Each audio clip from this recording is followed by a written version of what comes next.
There's something safe about distance, about being far enough away to hide. The danger comes when you let people closer, allowing them near enough to see us as we truly are. But how can we be known if we stay at arm's length? God wants us to be vulnerable enough to show him our flaws, not to judge us for failing, but to help raise us back up. He doesn't want a presentation. He wants a relationship. What if we risk the danger of being truly seen? Search me, O God, and know my heart. Try me and know my thoughts. See if there be any hurtful way in me, and lead me in the way everlasting.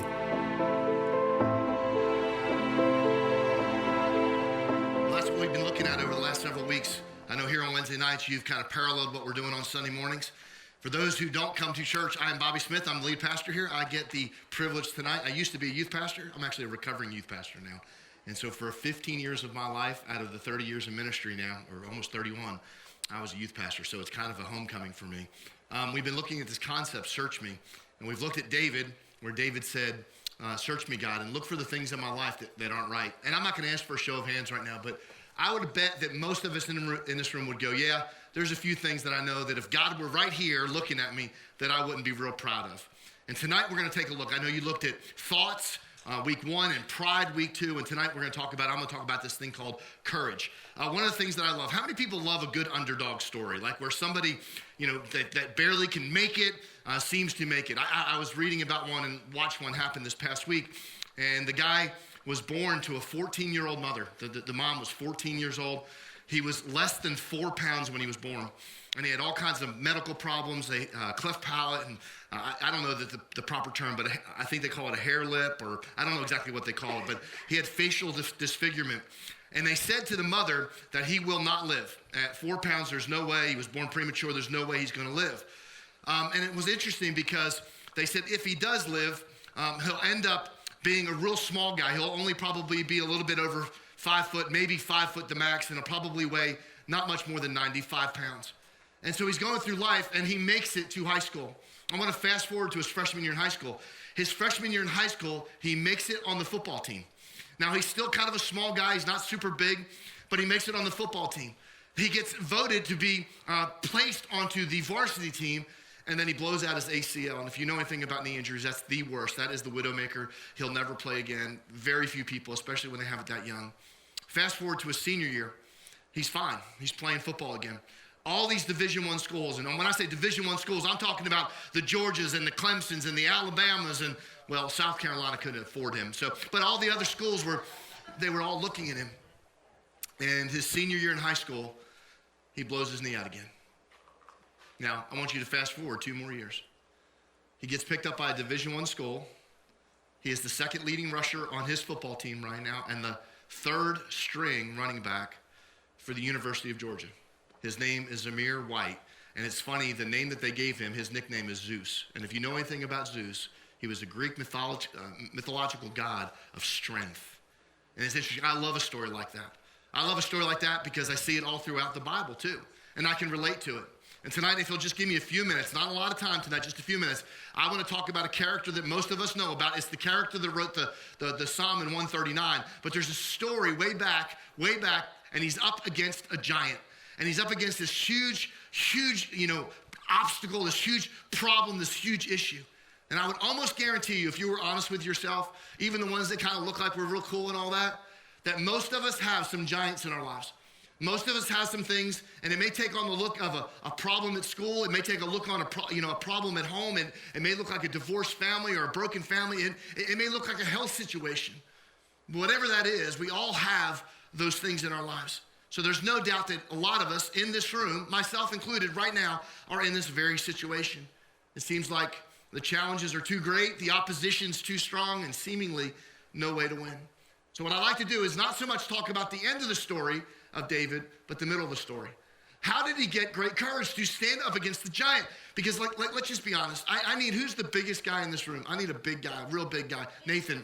No, you're not a big guy. You're not even a guy. Nathan, come up here, man. Nathan Hargrove. Javi, it's not you either, babe. Come here. Nathan, come here. Now, who's the smallest guy? And I'm not picking on the smallest guy.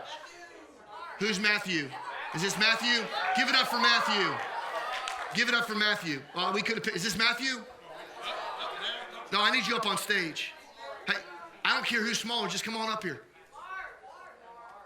You're not going to win anyway, so what's the difference? Just come on up here. So, if you were a betting person, don't tell the story I'm preaching right now. So, how many people, if I said we're going to have a fight, it's Fight Club, we're going to throw down right now, how many people, by a show of hands and applause and craziness, how many people would pick Nathan right now? So, what's your name again? How many people would pick the mighty midget Mark? You guys are a bunch of liars. I would push you guys up against Nathan. I would put a lot of people against Nathan, and I still think Nathan would win. This is the way. Watch this. Now, y'all, listen. You can stop lying now, right? There is no way in a million years you think this guy here could beat this guy right up. And, shut up. I can't wait for middle school. You're absolutely right. They are way more, no. Here's what I'm trying to say. Listen, a lot of us feel like we're real small and everything we're going up against is real big. Everything. I remember a few years ago when they told me, Bethany was, my oldest, was 3 years old, and they told me I had cancer. And I felt real small, and the giant was real big. And I kept looking at that giant, and there was no way I could beat that giant unless one thing rose up in my life, and that was courage. And so I want to talk about courage for the next couple of minutes. You guys give them 2 big round of applause. So here's the first thing I want everybody to understand, okay? There is no such thing of this thing called courage unless there's a crisis. A lot of people think they have courage, and then they come up against something, and they cower away. One of the things that we see about David had to face the giant. He had to face the crisis. We see it in 1 Samuel chapter 17, and this is what it says in 17. It says, and there came out from the camp of the Philistines a champion. Now here's what I want you to know. He went in a champion, and he ends up a chump. Because at the end of the story, he loses the battle. And role reversal happens here. It looks like David went in a chump, but he comes out a champion. Because he faced the crisis. So he said the champion named Goliath of Gath, whose height was 6 cubits, 9 feet tall. 9 feet. Nathan plus what, 3 feet? 2.5 feet. That's a big dude, right? So in verse 5 it says, and he had a helmet of bronze on his head, and he was armed with a coat of mail, and the weight of the coat was 5,000 shekels of bronze. It's huge. What he's carrying as armor weighs more than most of us in this room. And then in verse 6 it says, and he had a bronze arm on his legs, and a javelin of bronze slung between his shoulders. And it keeps going. In verse 7 it says, the shaft of his spear was like a weaver's beam, and his spear's head weighed 600 shekels, like huge, of iron, and his shield bearer went before him. I want you to, this is the first time can you turn back that for just a half a second? This is the first time I remember ever reading this. Because most of the time we think it was just David against the giant. But it says there was somebody else with him too. It was actually 2-on-1, which makes the odds even worse, doesn't it? So it's one of those deals where we understand we want to be courageous. We want to have courage in our lives, don't we? Like everybody in this room wants to have a little courage.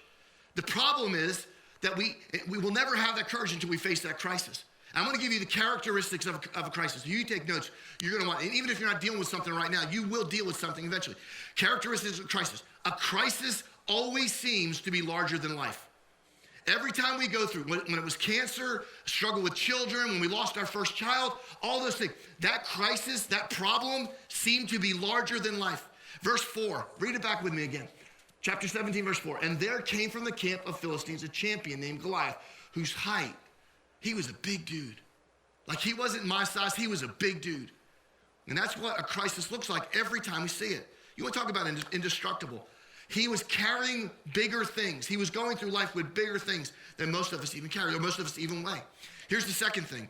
Crisis defy our power. Now, I'm going to read something here, and I love this. Let me read verse 8, and I'm going to read a little bit, and I'm going to break this down. Verse 8, he stood and shouted at the ranks of Israel, why have you come out to draw for battle? Am I not a Philistine, or are you not a servant of Saul? Choose a man for yourself, and let him come to me. And it says in the next verse, in verse 9, it says, if he is able to fight with me and kill me, then he will be your servants. But if I prevail against him and kill him, then you shall be our servants and serve us.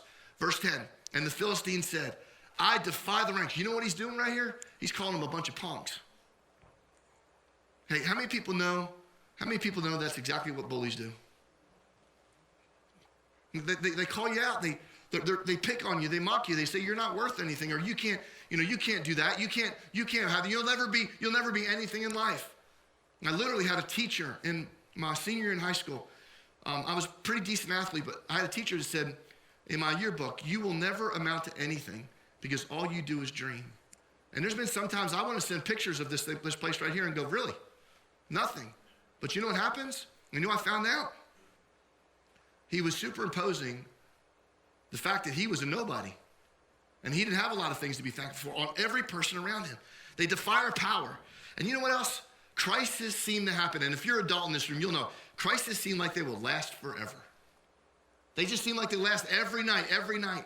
Verse 16, you know this part of the story. It says, for 40 days, the Philistine came out and took a stand, morning and evening. So for 40 days, that giant was sitting in front of him.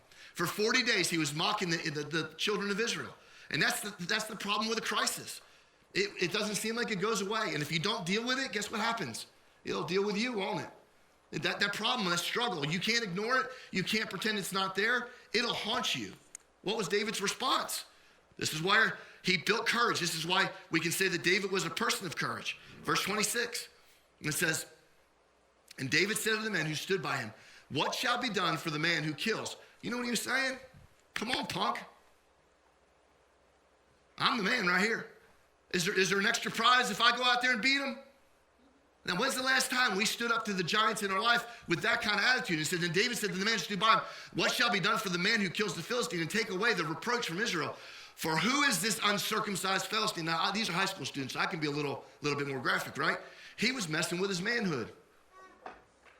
That's exactly what he was saying right there. He said, who do you think you are, you uncircumcised Philistine? He said, you're not even a real man.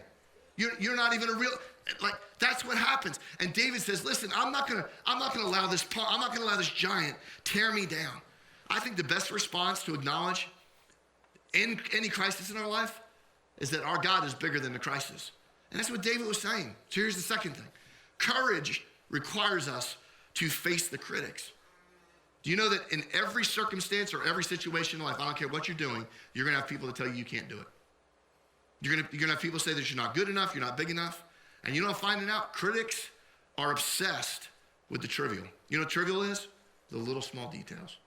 They don't care about the big picture stuff. Now, watch this. David's brother comes out of the woodwork. Now, for 40 days and 40 nights, this giant is picking on them. David's brother did nothing, but he has the nerve to say this in verse 28. He says, and now Eliab, the eldest brother, heard when he spoke to the men, and Eliab's anger was kindled against David, and he said, why have you come down? And with whom have you left a few sheep with? He was more worried about the sheep that were in the field than the fact that the giant was killing the Israelites. How many people have ever been in a situation and it seems like the people around you are more worried about the small details than the real big details? The things that are the most important. Of course, that's what happens. That's why courage is so important. David is about to destroy a major threat to Israel, major threat to the national security, and all he's worried about. You know what else? Critics believe, y'all need to hear this. Critics believe the worst in people. They never believe the best in people. Whenever there's a critic around you, when there's a critic around me, they believe the worst in people. Verse 28, this is what he says, verse 28. He says, now Eliab, the eldest brother, right, spoke to the man. Eliab's anger is kindled against David. He says, with whom you've left the sheep, know your presumption of the evil in your heart. Now, he says in verse 28, for you have come down to see the battle. For you have come down to see the battle. That's the reason he's saying that is because he thinks that he's there to just kind of be a spectator. How many people ever drive by an accident and you got to look, right? You eyeball it. Because you what? You want to see it. And Eliab's brother's going, all you want to do is see who's getting beat right now. All you want to see is the problems. All you want to see is the destruction that's happening. All you want to see is those kind of things. Critics believe the worst in people. He says this in verse 20. Let's go to, a little bit further in 28. Why have you come down, and with whom have you left a sheep? I know your presumptions and your evil heart. I know that deep down inside of you, you're evil. That's why you're here. You want to see us lose. Let me tell you another thing about critics. Critics, listen to this. Critics do very little. They'll let that giant stay around for a long time. Then they do they're the ones that talk a mean game, right? But never do anything about it. Listen. David's brother criticized him for wanting to defeat Goliath. He accused David of neglecting responsibilities. He questioned David's motive. He assaulted David's character, but he never put any armor to get and stand up against the giant.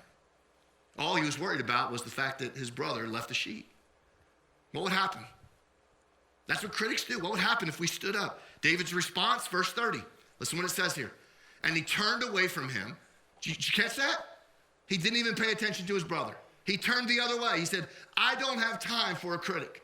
I don't have time for what you're about to do. I don't have time to worry about what's going through your mind. I have a giant to kill. And I'm going to muster up enough courage in my life to kill that giant. David's response to critics is, I don't have.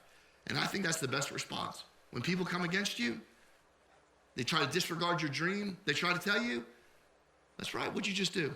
Right there. Talk to it. Right there. Let me give you the third thing. There is no courage without a contest. How many people play sports? Anybody play sports? How many people play baseball? How many people are pretty good at baseball? You think you're pretty good at baseball? So, how many people have played since they were little itty bitty things? So you were probably some of them then. I used to coach baseball. I played baseball all through high school and into college, and I got hurt. But when I was coaching baseball, there was always that kid. Now, hopefully none of you were that kid. But he would have the best looking shoes, right? You know what I'm talking about? And they were shined up. They were looking right, Pat? They were looking right? And he had the best looking baseball glove. And he had his batting gloves. They matched. And when he did this, they did something. When he did this, he did something. He had that $400 baseball bat, right?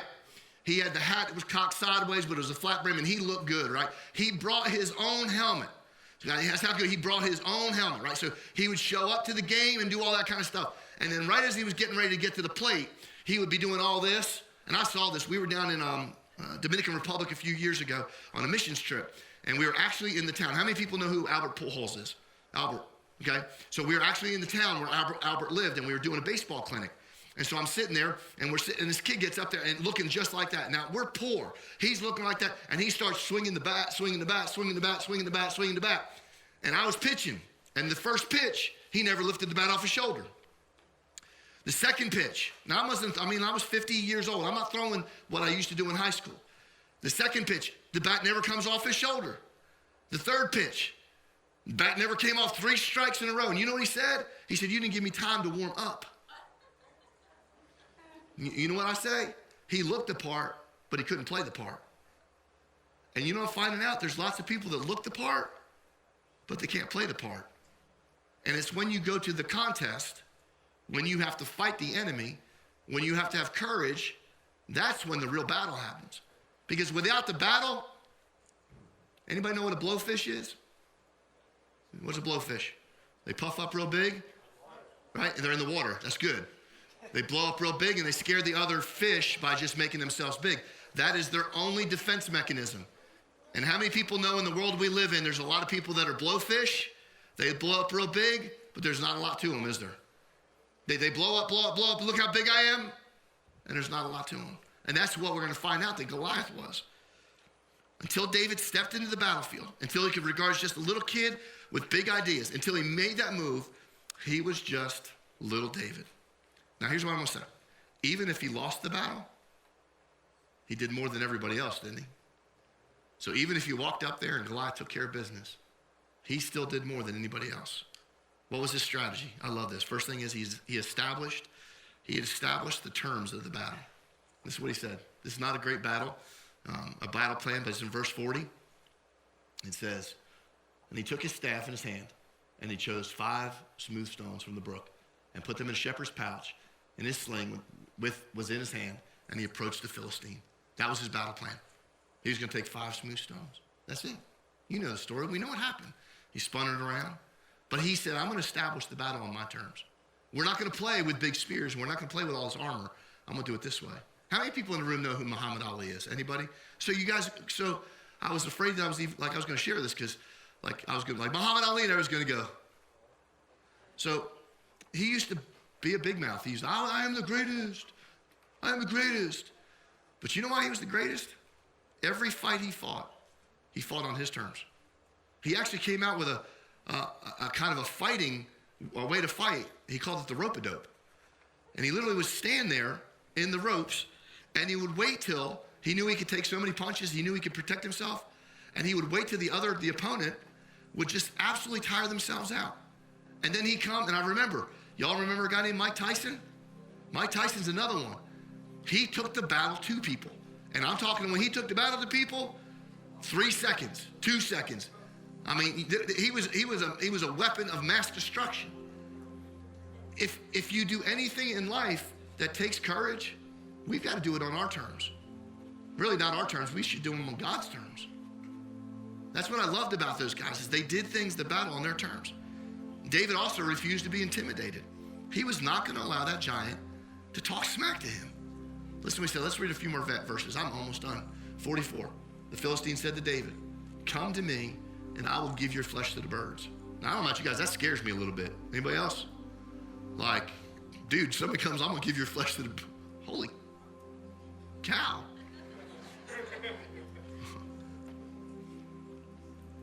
I'm not done on that one. Back up. There you go. Come to me, and I'll give you flesh to the birds of the air and to the beasts of the field. Verse 45.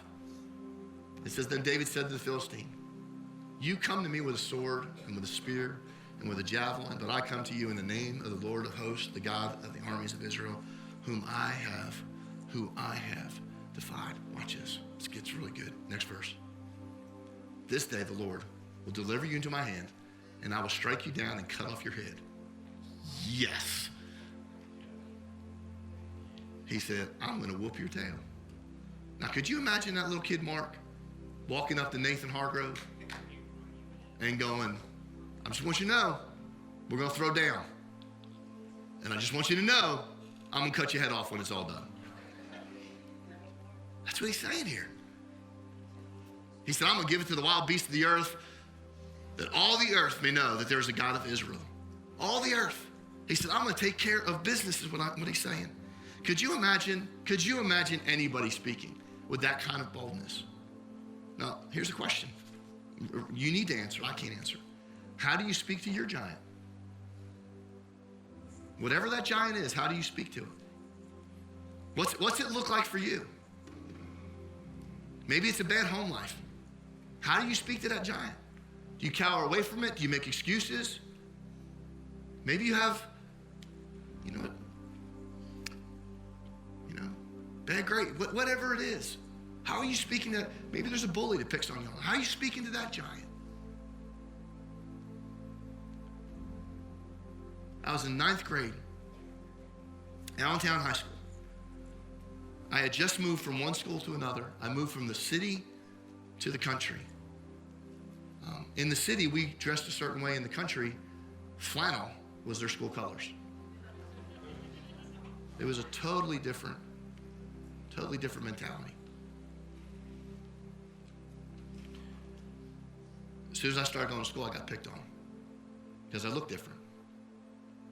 His name was Jimmy Milligan.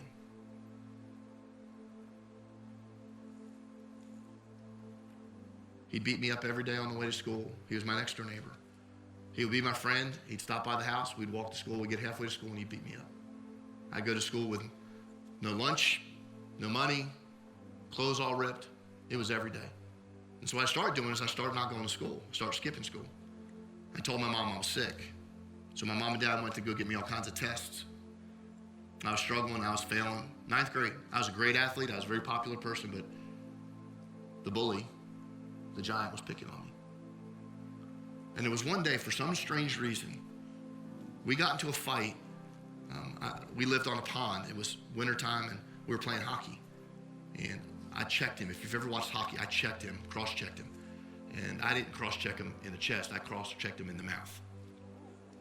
You got to do what you got to do when you can do it. Just saying. So I cross-checked him, and he came up with bloody mouth. And it was the worst fight that he had ever, he beat the tar out of me. And my sister runs in the house and tells my dad that Jimmy Milligan is killing Bobby. And so my dad, if you've never seen him, back years ago, he was a big dude, 6'5", 230, football player, the whole 9 yards. He snatched both of our butts, and he was holding us like this. You know what an iron cross is? Those gymnasts do it, that's what he was doing. So I weighed, 120 pounds, 130 pounds. He weighed 140 pounds. He had both of us just like this. At that moment right there, I realized I could take a free shot. So I reached across my dad and punched him right. You got to do what you got to do. Just saying, right? If you're going to lose, go out swinging. But here's the deal. You know why I did that? I'm going to wrap the whole story up right here. The whole David and Goliath story right here. You know why I did that? Because my dad was right there with me. And my dad was bigger than his dad. And I knew without a shadow of a doubt that if it went to the next level and his dad came out, my dad was going to whoop his tail too. And I felt like there was no doubt about it. There was no doubt about it. I was going to win the battle. And that's what happened with David. You know what David realized? If you don't catch anything else, he realized that his dad was bigger than that giant. And literally, we know the story. 5 stones, he slings them, hits him in the head, and what does he do? And I'm talking about arrogant, man, it was awesome. He goes up, he cuts the dude's head off, he raises, it's like Braveheart stuff. I could see face painting and blood dangling all over the place. But it's because he knew his dad was bigger than that giant. So how big is your giant? And I want to tell you, your dad's bigger than that giant. If you believe in Jesus Christ, you have a heavenly Father that regardless of what you're going through, he wants to fight the battle.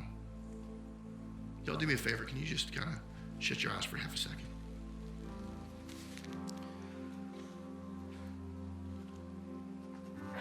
I don't know the turmoil. I don't know the struggle. I don't know the fear. I don't know the anxiety.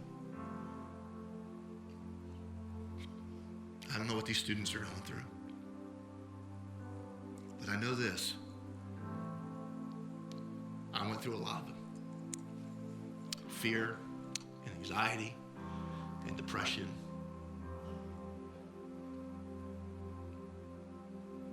Every day, I woke up to a giant. And my prayer is that tonight, not because great preaching or great worship or slides that are real cool, but a real God, that students in this room right here would know that they don't have to fight the battle on their own, that they have a God that loves them and cares about them. This is all I want to do. Everybody's eyes are shut. Everybody's heads are bowed. I'm going to ask you to have some courage right now, though. Okay? If you can't stand up amongst your peers, you can't stand up against the giant that doesn't give a rat's rear end about you. And I think this is the first step. If you have a giant, whatever that giant looks like, however big it is, and tonight, you want to face that giant, and you know you're not facing it on your own, I want you to courageously, right in this moment, stand up. Holy cow.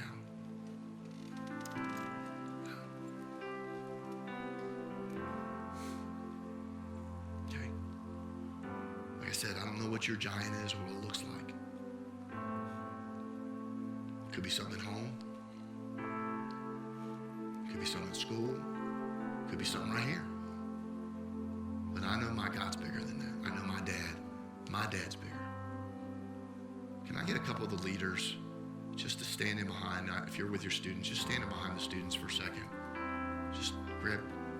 just get in behind some of these. If you're not a leader and you're just hanging out here, you can do the same. Just get in behind some of these students. I'm going to pray. Man, this is so powerful.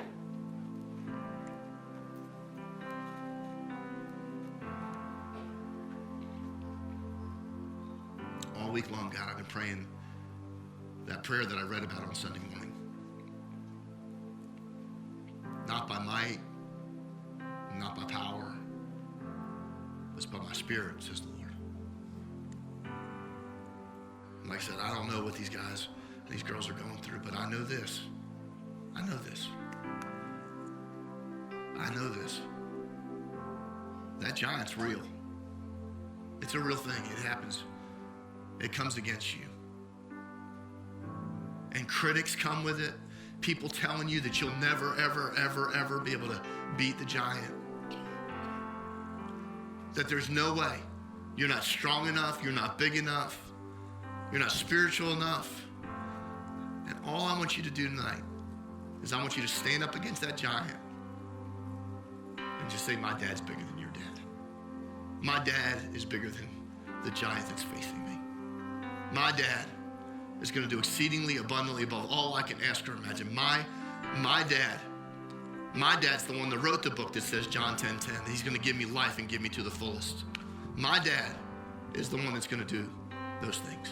My dad is the one that gave David victory, and my dad's the one that's going to give me victory.